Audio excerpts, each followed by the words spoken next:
السلام عليكم ورحمة الله وبركاته. أهلا بكم في حلقة جديدة هنتكلم فيها عن ملخص أحداث الجولة الأولى من الدوري الإنجليزي، الدوري اللي بادي سخن جدا السنة دي، وهنتكلم عن نصايح فانتزي الجولة الثانية. مبدئيا كده ما تتهورش، أنت المفروض إن أنت عامل تشكيلتك لثلاث جولات جايين، لأن أصلا في توقف دولي بعد أول ثلاث جولات، فأنت المفروض إن أنت عامل تشكيلة للثلاث جولات جايين. أنت جبت نقط في أول جولة أو ما جبتش نقط في أول جولة، ده مش مقياس، انت مقياسك على ثلاث جولات. يعني انت تبدأ تحكم انت اخترت صح ولا اخترت غلط بعد اول ثلاث جولات. فانت حتى لو ما جبتش نقط كويسة في الجولة الاولى، مفيش داعي خالص للتهور، مفيش داعي خالص لتغييرات كتير بالسالب، مفيش داعي خالص للوايلد كارد. اتقل على الوايلد كارد، ما تستعجلش. اللعيب اللي انت اخترته وما جابش نقط في الجولة الاولى وارد جدا يجيب نقط في الجولة الثانية والجولة الثالثة، فما تتسرعش بالحكم على لاعب من جولة واحده. طيب من الجوله الاولى كده في لعيبه نورت، في لعيبه نورت، في لعيبه لازم تكون عندك في التشكيله، في لعيبه لازم تكون عندك في التشكيله. وانا جاي النهارده اكلمك على اللعيبه اللي نورت، بس مش معنى كده ان انت تبوظ تشكيلتك تعمل تغييرات بالسالب كتير عشان تجيب اللعيبه اللي نورت دي. اللعيبه اللي نورت دي اصلا انت ممكن يكون عندك منها، دي اول نقطه. النقطه الثانيه ان انت ممكن بالتغيير اللي معاك ان انت تشتري لاعب منهم، فما فيش اي داعي خالص ان انت تروح تبوظ تشكيلتك بتغييرات كتير بالسالب عشان تشتري كل اللعيبه اللي تالقت في الجوله الاولى وتتوقع منهم ان هم يتالقوا في الجوله الثانيه كلهم. ده مش صح طبعا، بس ما يمنعش ان في لعيبه نورت، في لعيبه خلاص الجواب بيبان من عنوانه ولازم تكون عندك في التشكيله. طيب مين اللعيبه اللي نورت ولازم تكون عندك في التشكيله؟ فاول لاعب من وجهه نظري هو تشيلويل وجيمس كمان، بس طبعا جيمس كالعاده اتصاب في الجوله الاولى، فبالنسبه لي تشيلويل بكوتينيو مع تشيلسي بيطير الباكات، فجيمس وتشيلويل جناحات طول الماتش، فطبعا لازم لاعب زي تشيلويل لازم يكون عندك. عمل اسيست، وبعيدا عن الاسيست كمان اللي هو عمله، لا تشيلويل كان ممكن يطلع باسيست وجول كمان، فلا لازم طبعا لاعب زي تشيلويل تحط عينك عليه. اللاعب التاني اللي نور واللي لازم برضه يكون في تشكيلتك واللي اعتقد انه موجود في معظم تشكيلات الناس هو استوبنيان. استوبنيان كان خطير جدا في ماتش برايتون، كان يقدر يطلع غير الاسيست اللي عمله، كان يقدر يطلع بجول واسيستين كمان، فاستوبنيان طبعا لازم يكون في تشكيلتك. تالت لاعب انا شفته منور هو جيمس ماديسون من توتنهام.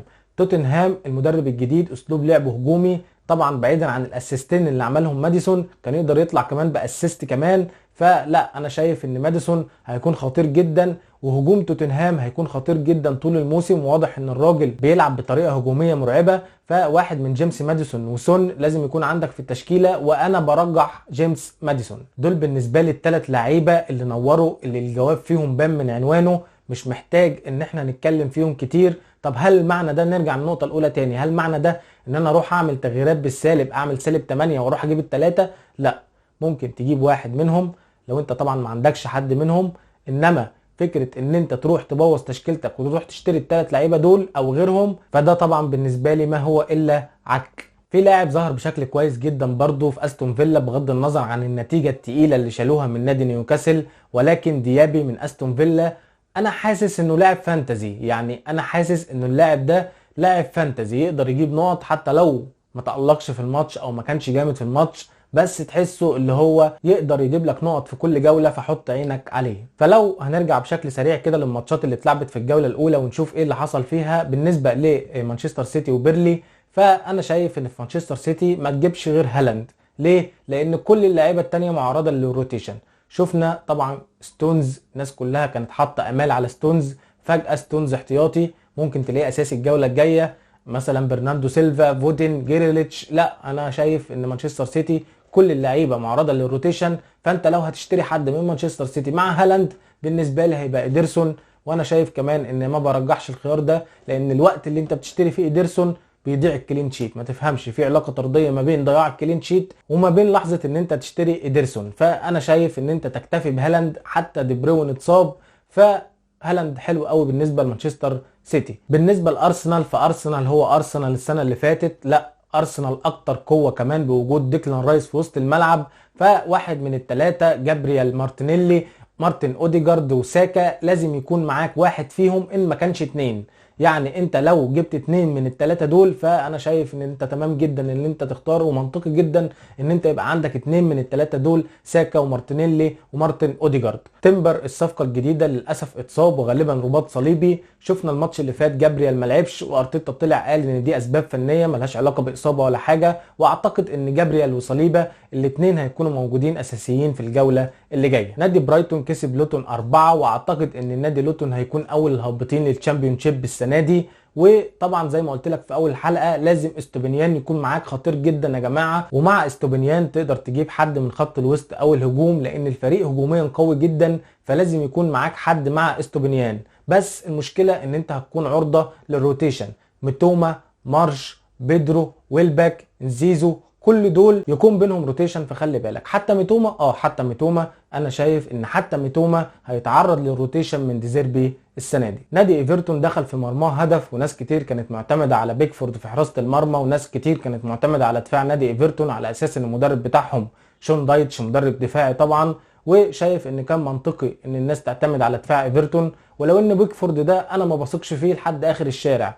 ولكن برضو اصبر على نادي ايفرتون. لو انت معاك بيكفورد او حد من دفاع ايفرتون، عندهم ماتشين جايين ممكن يعملوا فيهم كلين شيت ضد ويلفرهامبتون وضد برينتفورد، ممكن جدا بيكفورد يعمل كلين شيت في ماتش فيهم او في الماتشين. فزي ما قلت لك انت باني تشكيلتك على 3 جولات، فما تحكمش من اول جوله. فاصبر لو عندك بيكفورد حد من دفاع ايفرتون، اصبر عليهم الجولتين اللي جايين. بالنسبه لنيوكاسل كسبوا استون فيلا طبعا 5-1، بس انا عندي مشكلتين مع نيوكاسل. المشكله الاولى هي روتيشن، بمعنى ايزاك ويلسون، ممكن يلعب ايزاك ممكن يلعب ويلسون، ممكن يلعب ويلسون ممكن يلعب ايزاك، ممكن يلعبوا الاثنين مع بعض.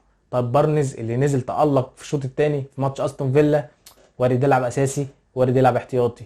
الميرون مش ضامن مكانه اساسي. كل لاعيبه نيوكاسل مش ضامنه مكانها اساسي. انا بتكلم طبعا في الشق الهجومي، انما الدفاع لا، في لعيبه ثابته، تريبيه، بوب في حراسه المرمى. انما انا بتكلم على الشق الهجومي اللي هو شق قوي جدا في نيوكاسل مع ايدي هاو. بس بصراحه انا محتار، انا خايف اشتري لاعب يقعد دكه في الماتش اللي جاي، فده اللي مخليني مش عارف اشتري لعيبه من نادي نيوكاسل. فانت لو هتشتري حد من هجوم نيوكاسل خلي عندك حته تقبل ان هو ممكن يتعرض للروتيشن. المشكله الثانيه في نيوكاسل خلال الجولات اللي جايه عندهم ماتشات صعبه جدا، عندهم سيتي، في ليفربول، في برايتون. فمع الروتيشن ومع الماتشات الصعبه دي مخلياني استبعد لعيبه نيوكاسل في الجولات اللي جايه. طبعا في لعيبه هتتالق، في لعيبه هتسجل، بس انا بكلمك عن وجهه نظري ان في روتيشن، في 3 ماتشات صعبين مع سيتي وليفربول وبرايتون ورا بعض. فانا بستبعد لعيبه نيوكاسل في الوقت الحالي بغض النظر عن ال5 اللي سجلوهم في الجوله الاولى. توتنهام زي ما قلت لكم في بدايه الحلقه، الراجل المدرب الجديد ده انا شايف ان هو هجومي جدا. ماتش برينتفورد اداء توتنهام كان كويس، وقبلها في ماتش خوان جمبر مع برشلونه الماتش الودي اللي قبل بدايه الموسم برضو توتنهام ظهر بشكل كويس جدا. فانا شايف ان توتنهام حتى في غياب هاري كين هيقدم ماتشات كويسه، ماتشات هجوميه. بس ابعد عن دفاع توتنهام، ما اعتقدش، زي ما قلت لكم الراجل هجومي جدا فبيسيب مساحات ورا كتير، فابعد عن دفاع توتنهام خالص. لو هتشتري حد من الهجوم هيكون يا ماديسون يا سون. بالنسبه لليفربول انا اشتريت صلاح وريحت دماغي، لان بيني وبينك انا ما بحبش موضوع الروتيشن ده، وان اقعد كل جوله اشوف مين اللي هيلعب. عندنا نونيز، عندنا جاكبو، عندنا جوتا، عندنا لويس دياز، دول 4 3 منهم هيلعبوا في كل ماتش. فانت بقى انت وحظك في اللي انت هتختاره، سواء اخترت جوتا، دياز، نونيز، جاكبو، دول 3. اعتقد جاكبو مستبعد شويه لانه بيبقى متاخر في الملعب. فانت عندك نونيز، عندك لويس دياز، عندك جوتا. ال3 دول انت المفروض تشتري منهم واحد وتستنى كل جوله بقى تشوفه هيلعب ولا لا. الكلام ده طبعا لو انت مش معاك محمد صلاح، انما انا بالنسبه لي ريحت دماغي ومعايا محمد صلاح 12.5 مليون مفيش مشكله، بس انا ضامن انه يلعب اساسي كل جوله. وانا شايف كمان ان محمد صلاح خلال الجولات اللي جايه هيندم كل المدربين اللي مش معاهم صلاح في التشكيل. خلي بالك كمان في الجوله اللي جايه ماتش لوتون وبيرلي اتاجل بسبب ان ملعب لوتون لسه مش مطابق للمواصفات بتاعه الدوري الانجليزي.